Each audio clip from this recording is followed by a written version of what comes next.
站住！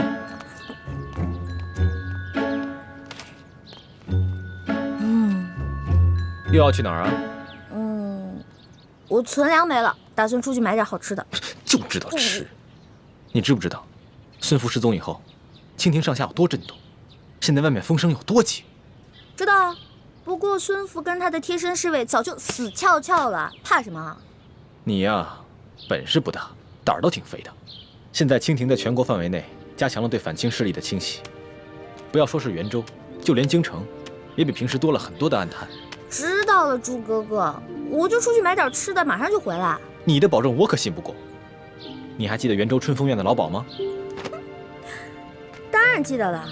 那日我跟叶哥哥把他的春风院洗劫一空的时候，那个老鸨呼天抢地、撒泼打滚的样子太有意思了。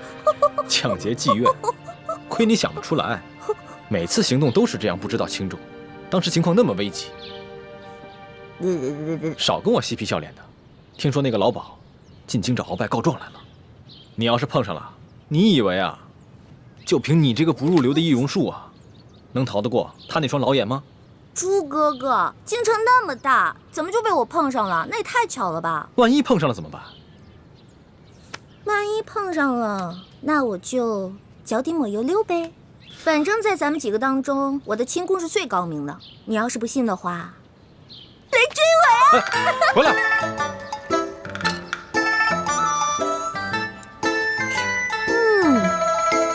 香，烤鸭来了。放这儿放这儿。爷，你慢用。就等你了。走一个。客官且慢，客官且慢。对不起，这盘烤鸭呀上错了。哎，给我放这儿。没上错啊，我也点了。实在不好意思，隔壁那雅间的客人也点了烤鸭，只不过不凑巧，本店今天就剩这么一只了。那这也是我的，我先点的，所以烤鸭就是我的呀。客官您看这样，今天您的菜钱我给您老打个8折，另外再送您老2个好菜。呸！谁要你打折？小爷有的是钱。看到了吗？真金的，拿去拿去。客官，隔壁的客人来头不小，小人实在是得罪不起，还请您老多多包涵。你才老呢，你才老呢！呸呸呸呸呸！这还天下第一酒楼呢，怎么吃个饭都这么势利啊？我不管啊，反正这鸭子就是我的。得罪得罪，这鸭子我先端走了。给我！松手！是谁抢了被中堂大人点的鸭子啊？拿走拿走吧，我好像没那么喜欢吃鸭子，拿走吧。这只鸭子都被你吃过了，我们还能要吗？天哪，我今天出门为什么不看一下黄历呀？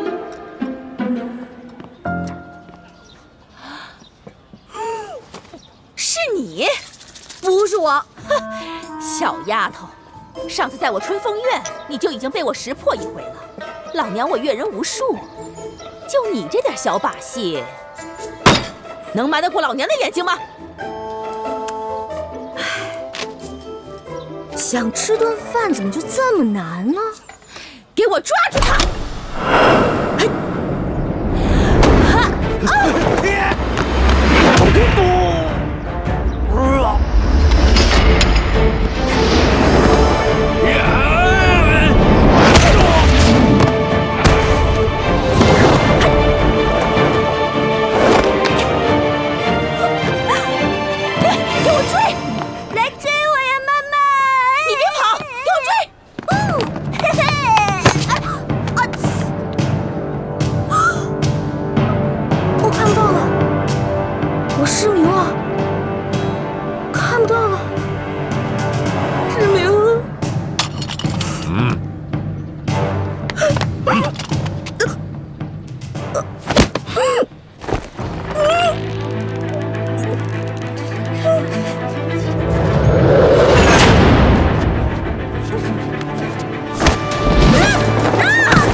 救命啊！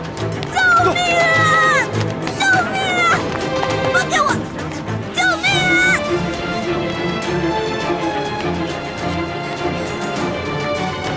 走。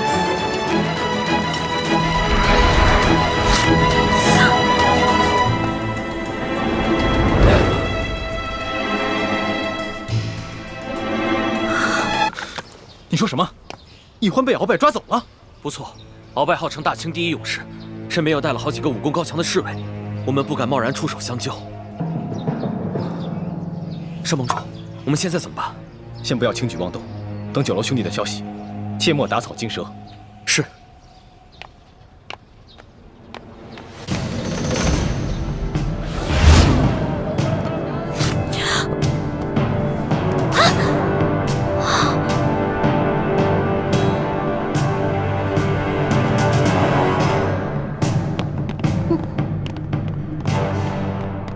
楚哥哥，谁让你出门的时候诅咒我？现在我该怎么办啊？原来是个小丫头，刘妈妈是和穆太大人一起离开春风院的那个姑娘，就是她。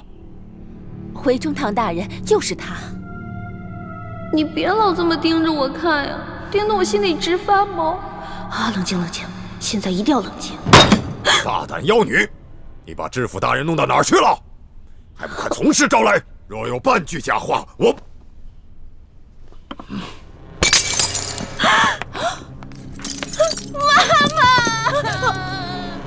妈妈救命！妈妈救命！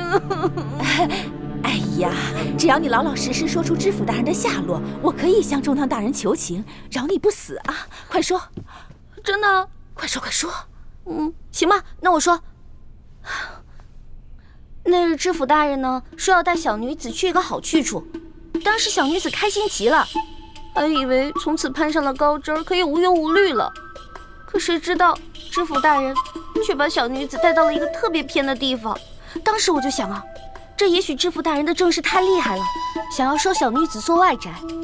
可是这马车跑到一个小树林，知府大人自己下去了，让小女子在车上等他。这小女子啊，就偷偷掀开车帘子，就看到知府大人跟一帮黑衣蒙面侠说些什么。黑衣蒙面侠？那他们都说些什么？他们说了什么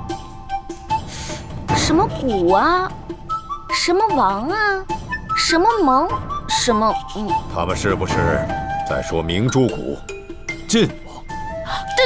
对，他们说的就是这些。这明珠谷本是反抗朝廷的一个秘密基地，这晋王应该指的就是南明永历帝朱由榔所封的那个李定国。后来这个永历帝被吴三桂给绞杀了，他就诈死逃亡，纠集了一帮乱党，一心妄想着反抗朝廷。那难道知府大人的失踪与那群乱党有关系？他们还说了些什么？他们好像还说了什么，这事儿千万不能说出去，没有后退之路了，暴露就是死之类的话。难道知府大人？我早就怀疑这些个归顺我大清的降将之中，难免有心怀二心之辈。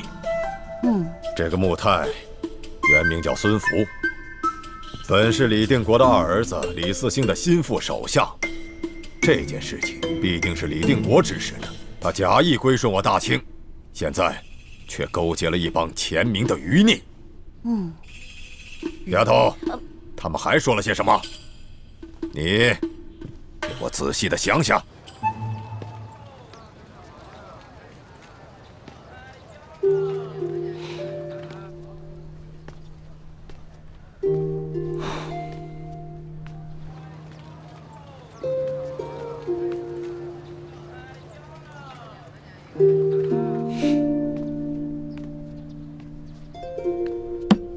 他们都是一些零碎的只言片语，我也没听清楚，但是我听到了一个人的名字。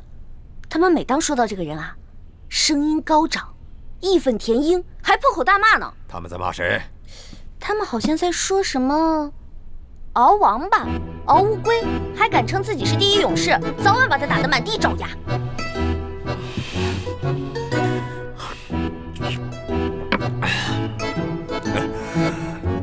小丫头，你别害怕，你给我往下说。后来呢？这后来啊，小女子就听明白了，好像是知府大人想带小女子去那个什么明珠谷，刚才说的明珠谷，但是那几个黑衣人呢，偏是不让，他们让知府大人把小女子给杀了。当时我怕极了，这个时候，知府大人旁边的卫队长直接把刀就给拔了出来。驾！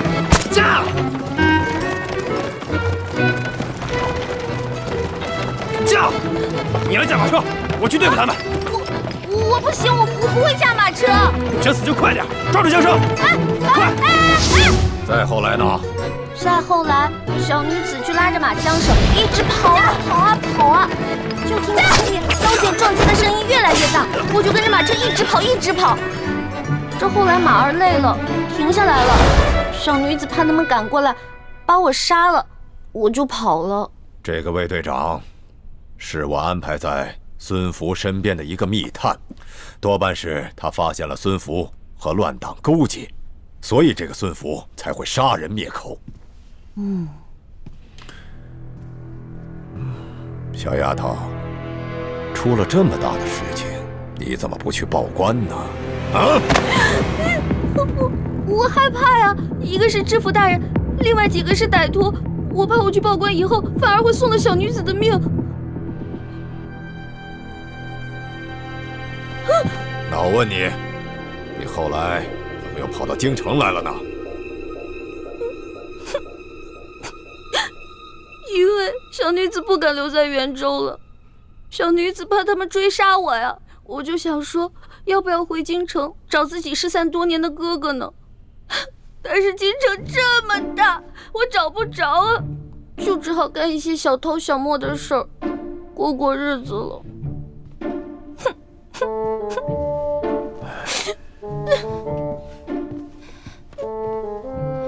中堂大人，您说这丫头说的这番话可信吗？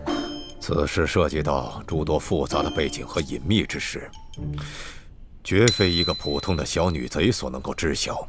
可是她又说的这番流畅，不像是临时编出来的谎言。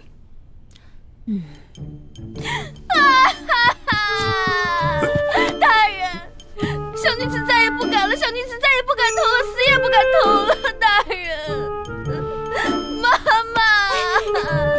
妈，帮我劝劝大人，别杀了小女子啊！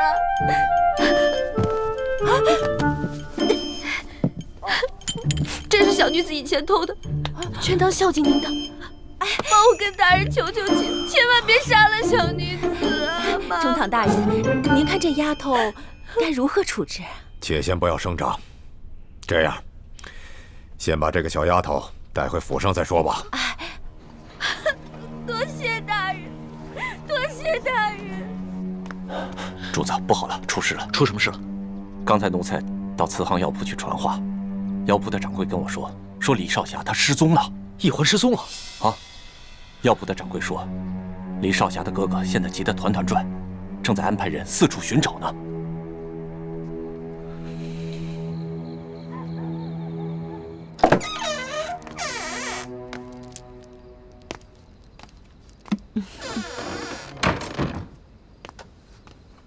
来吧。不是吧？你去给我拿2个白馒头。哟，那你想吃什么呀？哦，您不会以为您还在天下第一楼上冲大爷呢吧？妈妈，我刚才在9楼对您多有不敬，但是您别忘了，我还孝敬了您2锭金元宝呢。所以呀，我才来给你送2个馒头啊。妈妈我呀，也是有原则、讲情义的。2个馒头换2个金元宝，这馒头也是我见过最贵的了。不过有馒头总比没有强，起码不会被饿死。吃。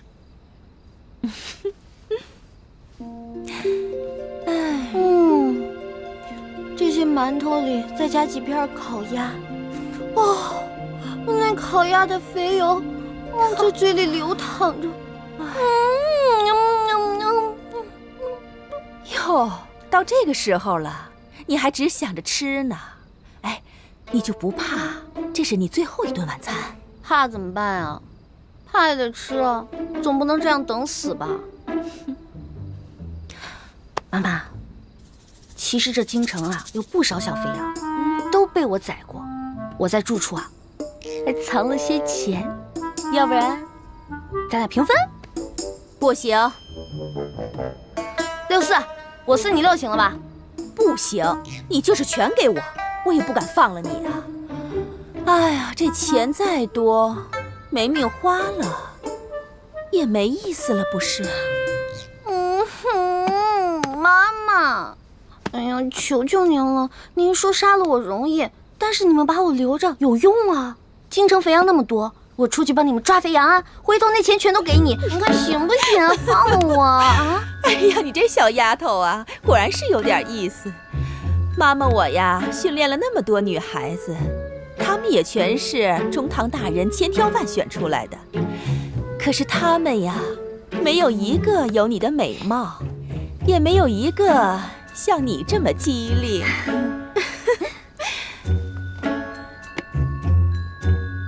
所以妈妈，你这意思是可以放了我了？哎呦，我哪敢放了你呀？哎，不过妈妈我呀，也是有原则、讲情义的，也不能白生了你的金元宝，不是？我今天呀，就是来给你指条生路的。妈妈，请说。易姑娘那一番谎话，说的是声情并茂，丝毫没有破绽，居然连老奸巨猾的鳌拜都被她骗过去了。这鬼丫头仗着自己有点小聪明，就胆大包天。她虽然骗过了鳌拜，可是也被鳌拜带进了鳌府。鳌拜究竟会怎么处置她，还很难说。我们呀，在鳌拜府中也发展了内线，不过鳌拜不信任我们，我们的人只能在外围当差。不过我已经吩咐下去，让他们想尽一切办法打探消息。鳌拜性情暴虐，易欢在他手里非常危险，我们必须尽快想办法救他出来。少主，龙三少爷那边差人来问，可救出易欢少侠了，是不是需要什么协助之处？你去告诉他们，还没有找到易欢，不过我们会自行解决，就不麻烦他们了。多谢他们的好意。是。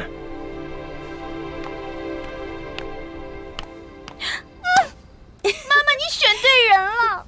看我，大杏仁眼，大双眼皮儿，大美女，而且关键是我肤白发黑，大长腿，娇俏可爱，大美人儿。你选我真是选对了，我是万里挑一的美人儿啊！这么说，你答应了？怎么，你不答应？这中堂大人可不缺钱，他缺的只有美女。这也是你最后一次机会了。那能不能先给我上一盘烤鸭，再来一壶桂花酿啊？我得吃饱肚子才有思考的余地嘛。唉，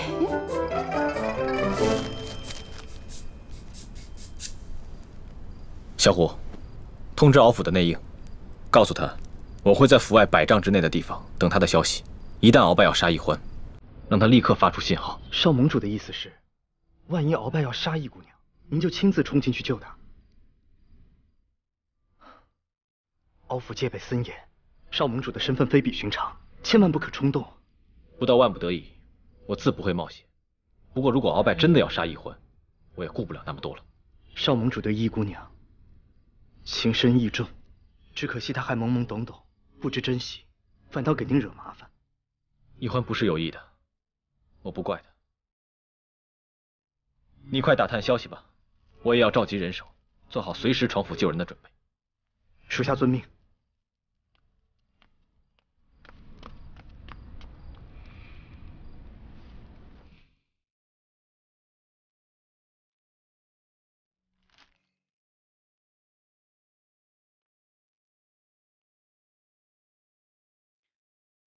看来易欢一定是出了什么事情，他的哥哥不肯告诉我们实话。是啊，主子。不过这事我看您就别太着急了，他们江湖人士出了事情，总有自己的方法来处理。再说了，现在咱们也不方便出手啊。你派一些人在慈航药铺外守着，一有消息马上通报。主子，您看这天色也不早了，要不您还是先回府吧，不然的话，这老太太要是知道了，可又得怪罪奴才了呀。走吧。好，请。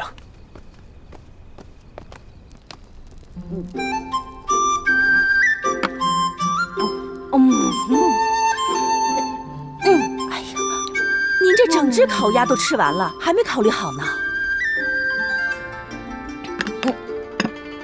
好了好了，带我去梳洗打扮，我要去见中堂大人。就知道你是个机灵的丫头。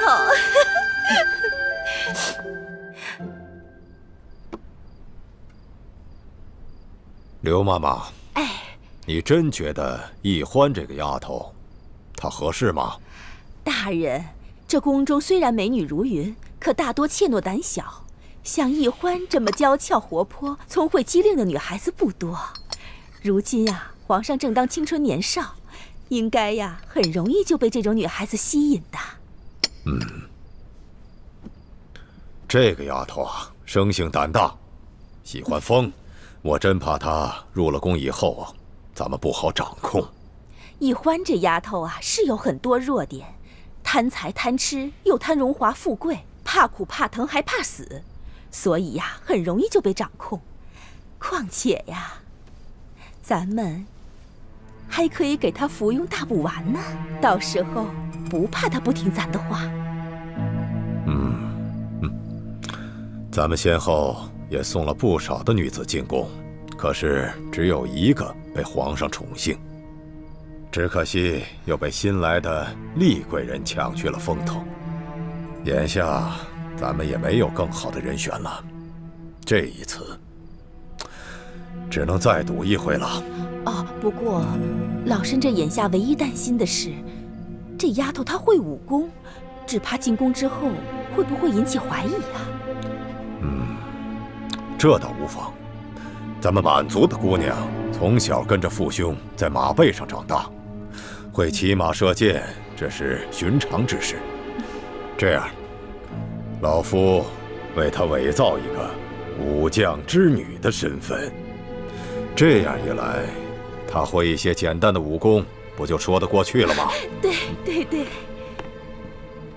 老爷，易姑娘已经梳洗完毕，正在厅外等候。让她进来。是。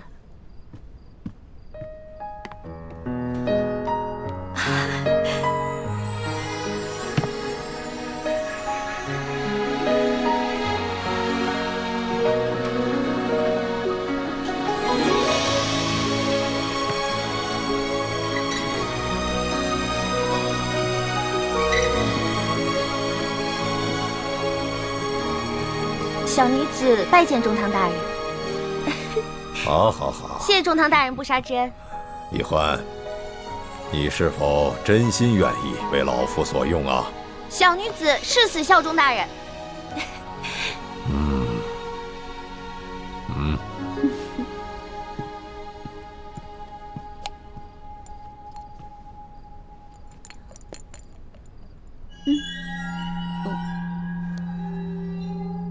这什么呀？香香的。这是大补丸，吃了它可以让你的肌肤如玉，永葆青春。真的？当然是真的。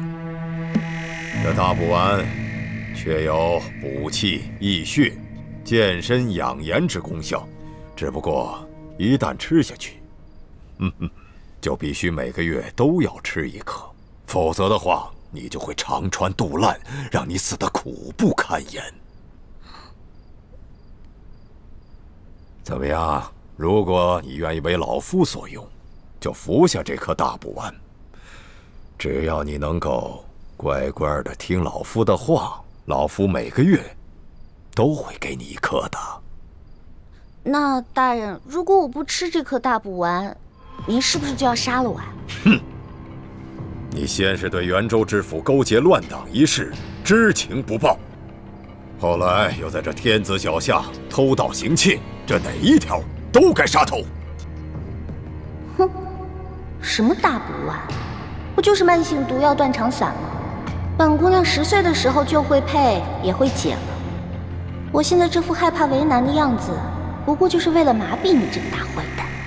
哎呀，我说丫头啊，你可是聪明人，吃下这个大补丸，从此荣华富贵享之不尽。你要是不吃啊，你这个小脑袋马上就搬家了。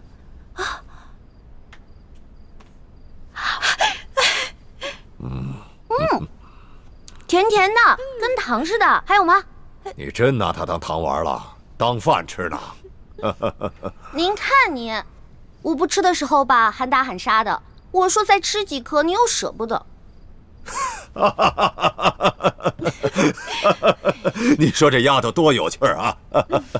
刘妈妈，离这批秀女进宫的日子只剩下7日了，你要抓紧时间好好的调教她，切不可让她露了马脚。是大人。什么？鳌拜不仅没有杀易欢，还给他安排了一处别院，派了2个丫鬟来伺候他。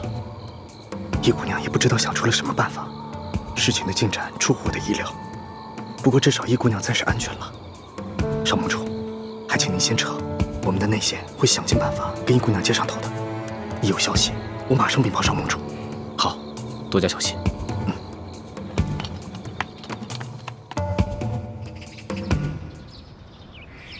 中堂大人，玉欢这丫头果然是极聪明，学什么一点就通。可她就是不肯用心学呀。我也都测试过了，不管这琴棋书画还是女工歌舞，这都是略会一点，却样样都稀松。大人，这离进宫的日子只剩下不到5日了，这老身再怎么细心调教，也都来不及了。妈妈，大人，这也不能怪小女子啊。小女子12岁那年，父母便双亡，唯一的哥哥还跟小女子走散了。我啊，只能靠着尼姑庵的师傅们接济，才能勉强填饱肚子。这哪有什么机会去学什么琴棋书画、歌舞女工啊？可这女子应会的技艺，你样样稀松，这怎么才能够引起皇上的注意，讨得皇上的欢心呢？如果说女子必须才艺出众才能引起皇上的注意，那之前妈妈培养的美女们个个才艺出众，可不也是没成功吗？如何讨得男人们的欢心？刘妈妈她最有经验，她培养出来的美女，个个都能让男人们神魂颠倒。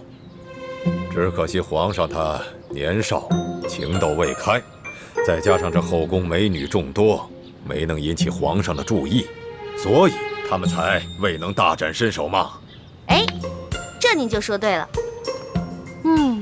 要想引起皇上的注意，光靠才能和技艺非常好是不行的，是要动脑子想办法的。我说的对不对啊，妈妈？哦，那你告诉老夫，如何才能引起皇上的注意呢？这个嘛，我现在也说不好，这得进宫以后啊，随机应变。大人，若说这随机应变，易欢这丫头可是比别的姑娘强了千百倍。大人放心吧，为了不辜负您对我的期望，也为了我自己能在宫中谋个好前程，我一定会努力引起皇上对我的注意。也罢，这圣心呀最难测，如何邀得圣宠，这只能看你自己的造化了。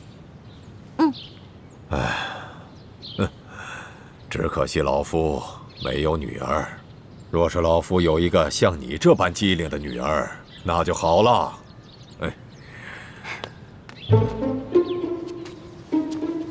依附在上，干女儿给您磕头了。老夫不过是随口一说，你怎么就认起干亲来了呢？哎呀，我说你这个丫头啊，你可真会顺着杆往上爬呀！好，老夫就认了你这个干女儿。快起来吧。谢义父。对了，义父有件事情必须要提醒你，我们这门干亲只能私下里认。等你进了宫以后，千万不能让其他人知道。若是皇上知道了你是老夫安排的人，那对你对老夫都不会是好事情。义父您放心吧，女儿我呀不会乱说话的。你真是长了个七窍玲珑心呐！好，既然你认老夫做了义父，那作为义父就得有所表示。义父送你一件礼物。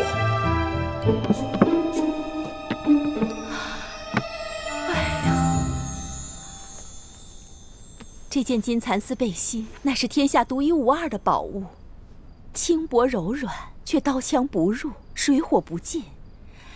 当年敖大人出生入死，立下无数战功，先帝才将这件背心赏给了敖大人。唉，如今他却把这件背心赏给了你，可见你呀，对他真的是很重要。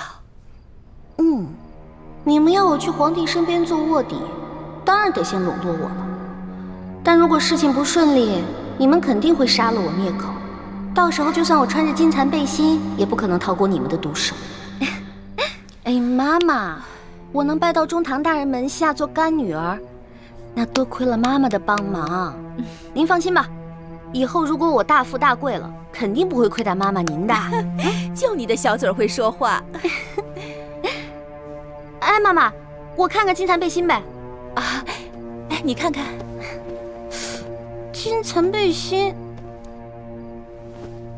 有那么厉害吗？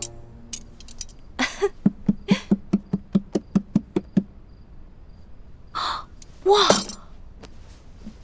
真的都没破哎！妈妈，你快帮我收好，快！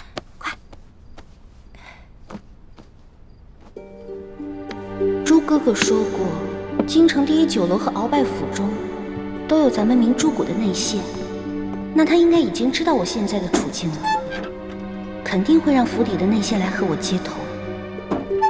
这老东西一直守在我身边，寸步不离的，真是讨厌。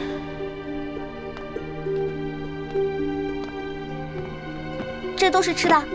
是的。易姑娘，这些菜是特地从京城第一酒楼给你订的，尤其是这盘酱鸭头，是酒楼新来的厨子朱师傅为您准备的。朱师傅说了，姑娘品尝过后，有什么需要改进的，朱师傅会尽量满足您的要求的。我知道了，你先下去吧，记得再给我拿一壶桂花酿过来。是。妈妈，您看啊，这么多美食，其实我应该跟您老一起分享的。但是你也知道，我这个人吧，最大的缺点就是贪吃。再加上上次您在酒楼里跟我抢一只鸭子，那事在我心里留下很深的阴影啊。所以，您要是跟我在一桌吃饭的话，我这内心肯定会特别害怕。要不然您就先放心，我不会跟你抢吃的，我自己回房间吃。哦，不过，待会儿吃过晚饭之后啊，我要陪你一起同床共眠。这同床共眠就算了吧，我从小到大都没跟人同床共眠过，而且这同床共眠，我看着您这张老漂亮的脸，我睡不着啊。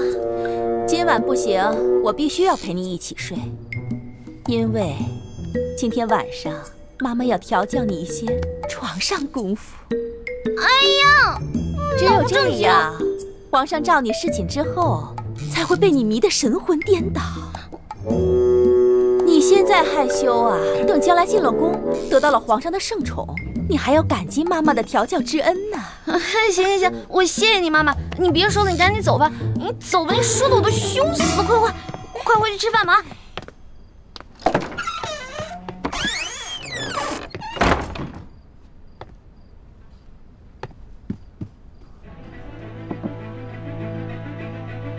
鸭子，哼。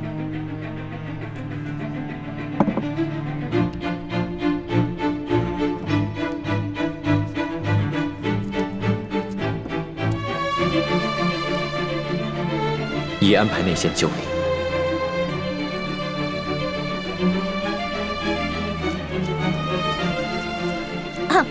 进来吧。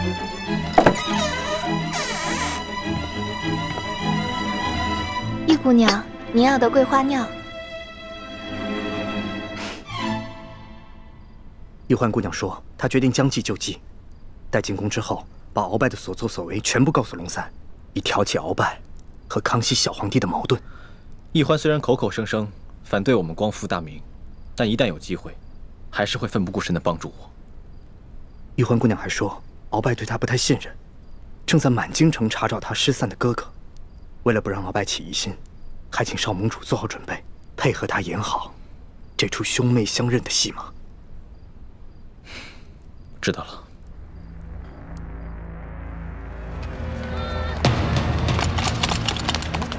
哦，这条街上药房都查过了，没有咱们要找的人。去那头。是，我们这边也没什么收获。跟我走。是。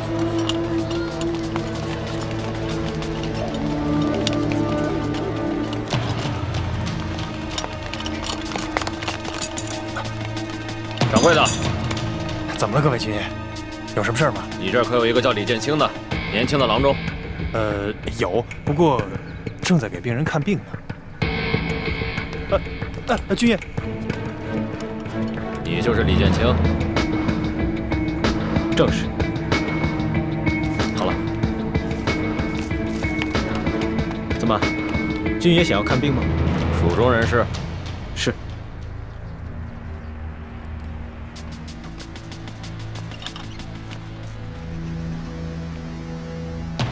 军爷这是干什么？太好了，李先生，终于找到你了。跟我走一趟吧。中堂大人，易欢这丫头啊，果然是冰雪聪明。不管是给她安排的身世，还是要她熟悉的材料，那都背的是滚瓜烂熟啊。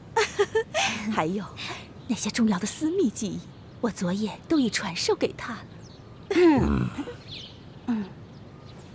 好。果然是个好苗子，易欢啊，再有3日你就该入宫了，你可要好好的准备。你入了宫以后，老夫就不能安排人照顾你了，以免他人怀疑你是老夫安排的人。至于你是否能避开后宫那些复杂的算计，能否引起皇上的注意，邀得圣宠，这一切就得全靠你自己了。义父，您放心吧。我一定不会辜负您对我的期望的。好，今天义父还要送你一件礼物，相信你一定会开心的。什么礼物啊？你看看谁来了？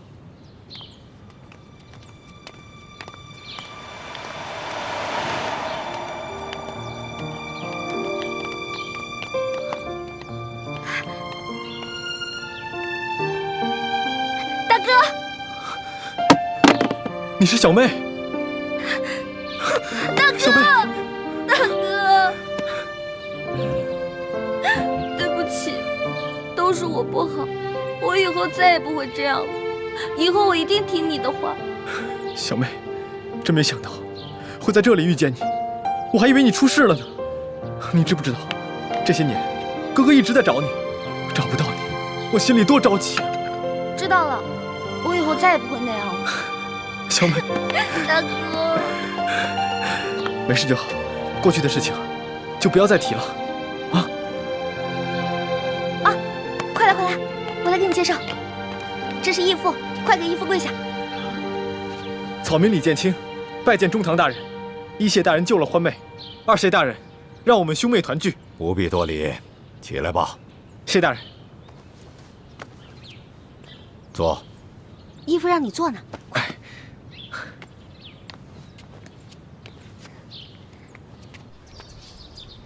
主子，有李少侠的消息了。怎么样？他可安好？安全，只是落在了鳌拜的手里。鳌拜？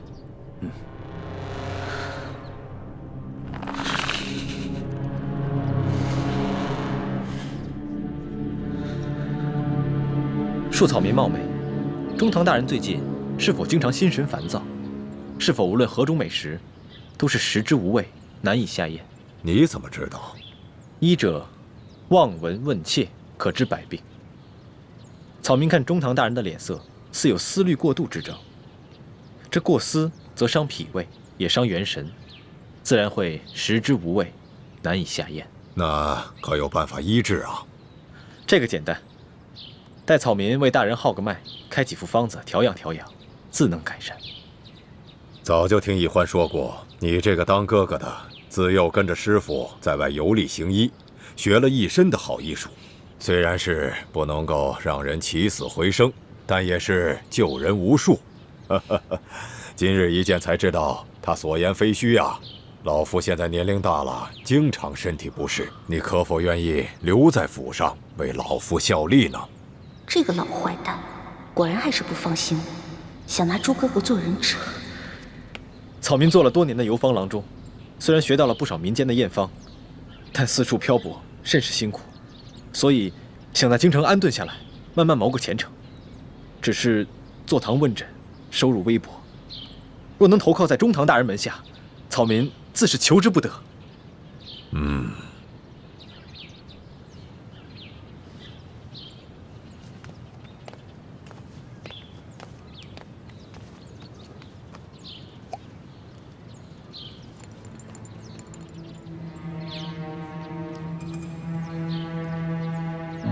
这是老夫府上特制的大补丸，你如若真心投靠在老夫的门下，那你就和你妹妹一样，服下一颗吧。以后每个月我都会按时给你们兄妹二人送上一颗大补丸。以你的医术，你应该知道这大补丸的功效。但若是你不肯服下这颗大补丸，那老夫又该如何敢放心的去栽培你？草民只求守护我这唯一的妹妹，顺便为自己谋个好的前程，所以草民一定会对大人忠心耿耿，唯命是从。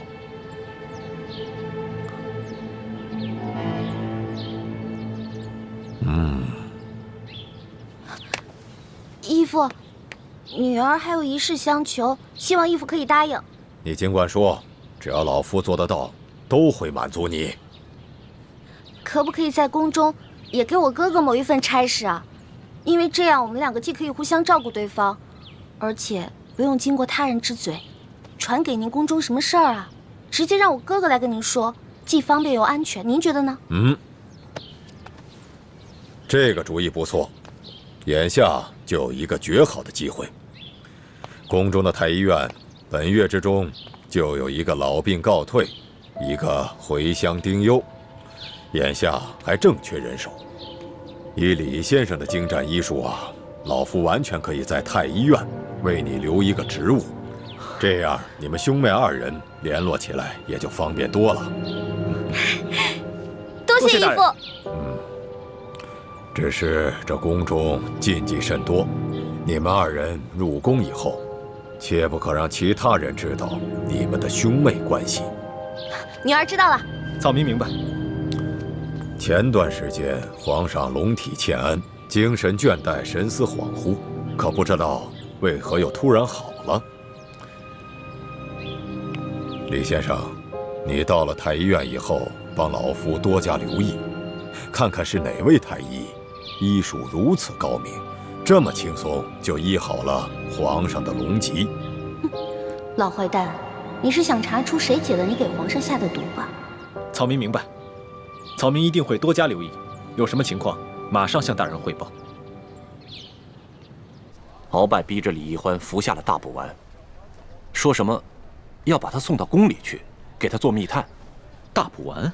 对，李建清说了，这大补丸是鳌拜独门秘制的毒药，说这种毒药服下去之后，必须每个月继续服用，如果不吃的话，就会死得苦不堪言。那易欢吃下来这大补丸，岂不是要终生受制于鳌拜？是啊，主子，眼下看来，只能是这样了。哦，李建清还说了，希望龙三少爷把李易欢被鳌拜胁迫的事情，悄悄地告诉皇上，这样在宫里也好有所照应。他还说了，他们兄弟绝不会为虎作伥，做任何对皇上不利的事情。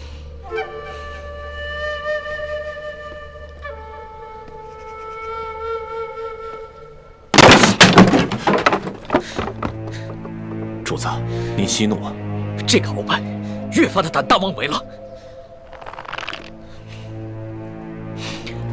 这样，你回去告诉李建清，就说我会尽快禀明皇上。在宫里对奕欢多加照拂。好，还有，皇上会尽快的去找鳌拜，为奕欢拿到解药，让他放心吧。这。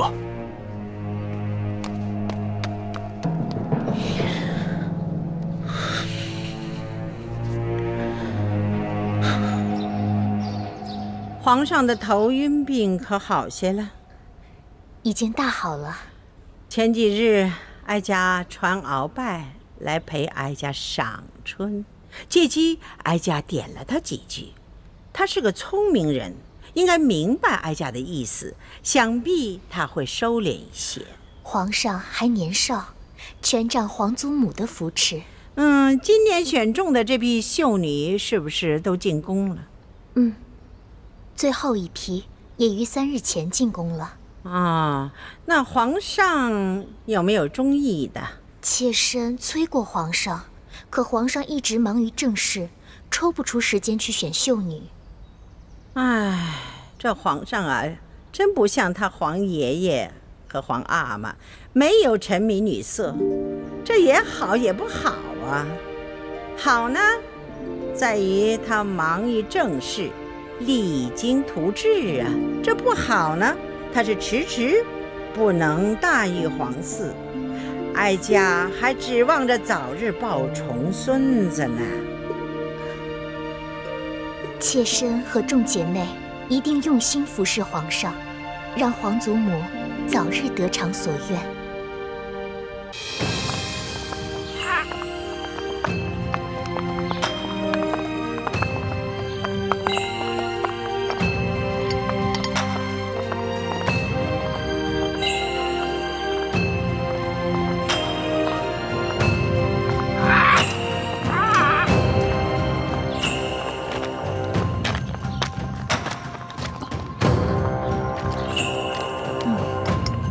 停！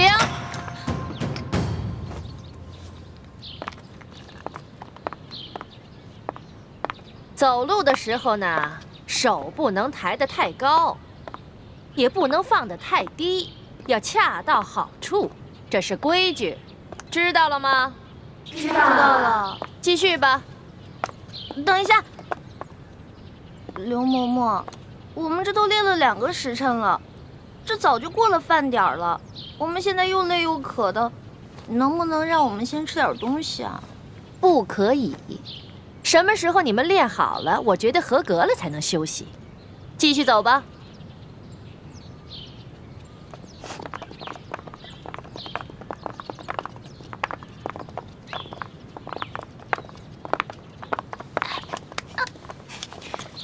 停！奕欢，谁让你坐下的？刘嬷嬷，我的脚破皮了，我走不动了。那你也先向本嬷嬷请示啊，怎么能擅自休息呢？刚才我都说了，这是违反宫规。这也算违反宫规啊？当然，在这个宫里，只要是做宫里不允许的事，说宫里不允许的话，全都是违反宫规。你知道去年的秀女里面有一个擅自喂了太皇太后的胭脂鱼，后来那个鱼胀死了。知道这个宫女怎么样了吗？怎么样了？哎呀，她可是被活活饿死了呀！饿死了？这么残酷的处罚，刘嬷嬷，那我向你请示，我能不能休息一下？不可以。起来继续。好疼啊！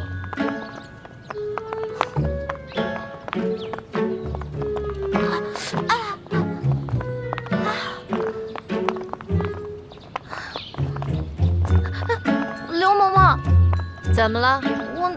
我脑袋痒痒，能不能挠挠啊？准。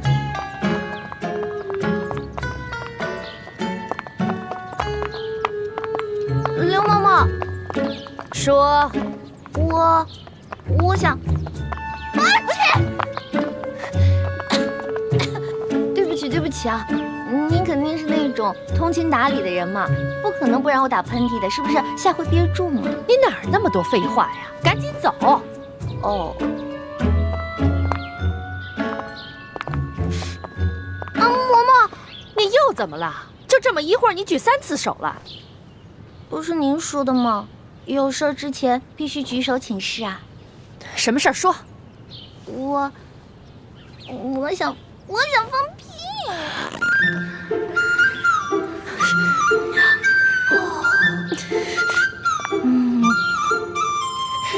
嘿，你个小丫头，我算弄明白了，你这是存心跟我抬杠呢吧？没有，完全没有跟您抬杠，我这不是憋不住了吗？少跟我抬杠，你那点心思以为我不清楚吗？来人呐，把他给我拖下去，杖责20。等一下。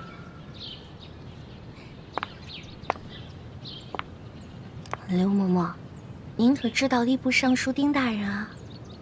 我当然知道啊。那您可知道他是谁的干儿子啊？中堂大人。你的……哎呀，响鼓不用重锤吧？有些话不必说得太透吧？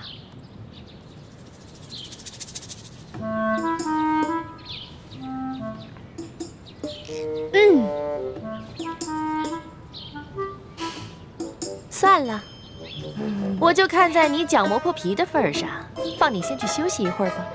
谢谢刘嬷嬷。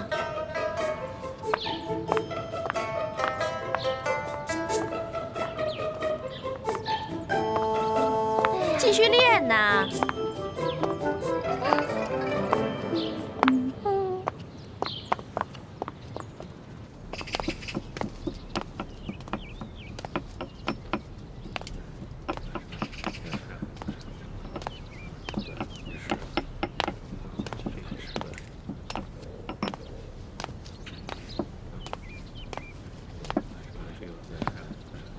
这就是咱们的院判大人。院判大人，你就是新来的李太医。晚辈李建清，望院判大人多多关照。这年纪轻轻就能到这太医院来当值，想必一定有过人之处吧？这些灵芝呢，有10年生的、20年生的、30年生的、100年生的。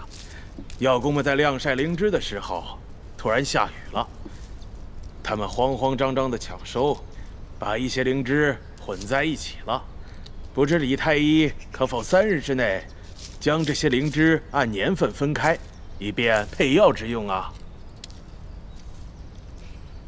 ？3天时间恐怕不合适吧？那你需要多长时间呢？1炷香。一炷香，这也太高了，这怎么可能？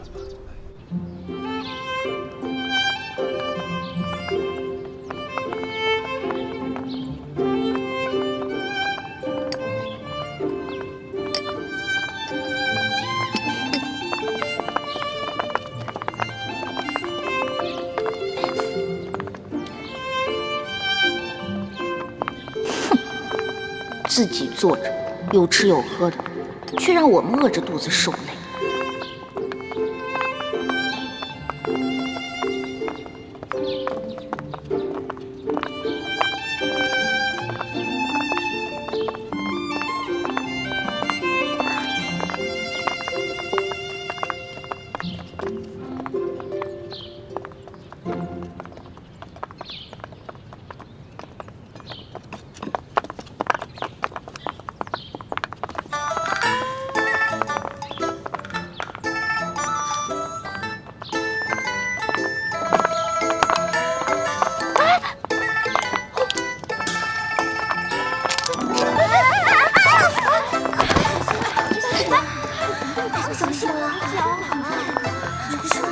没事吧？没事没事。你们3个怎么回事啊？啊！不好好练习，在这捣什么乱呢？在这跪2个时辰。刘嬷嬷，我们真的不是故意的，实在是踩了什么东西，滑了脚。嬷嬷，这儿有蚕豆，您看。玉兰姐姐准是不小心踩到了，才摔倒的。这怎么会有个蚕豆呢？你怎么了？说话呀！啊，我刚刚噎着了。好端端的，你为什么噎着了？刚才口水没倒过来，一下子噎着了。口水没倒过来呀？这个周围全都是你嘴里的蚕豆味儿了，还想蒙我？手拿过来。我什么都没有。手拿过来。我真的什么都没有。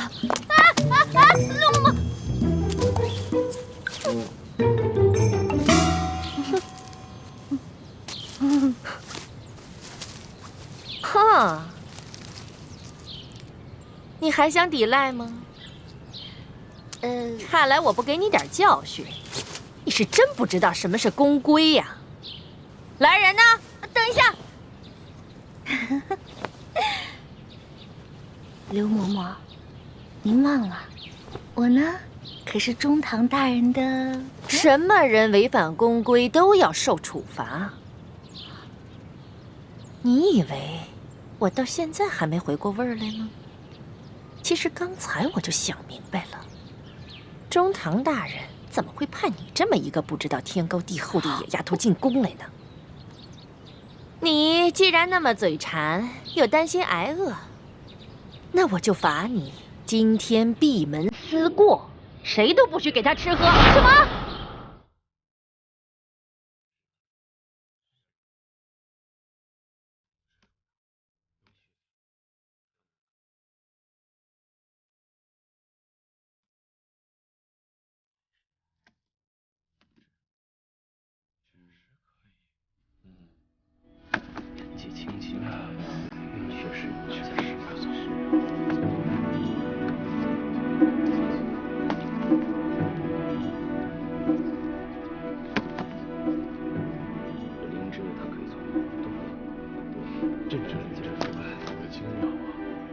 宣判大人，晚辈已将灵芝分好，请大人检视。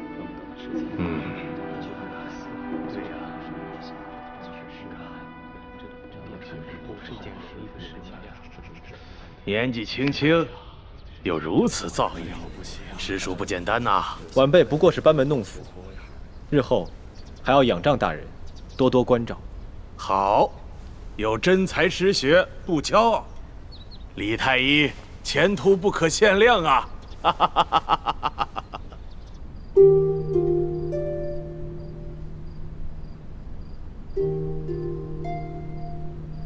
还好还有一颗小蚕豆。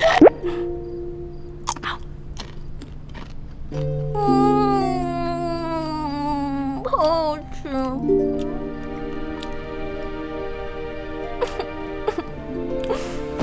但是还是好饿呀，我要饿死了，饿死人了，饿死人了！喝点水顶顶饱吧。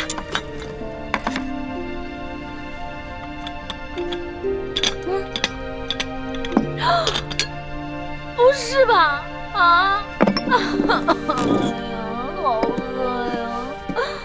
好饿呀！饿死啦！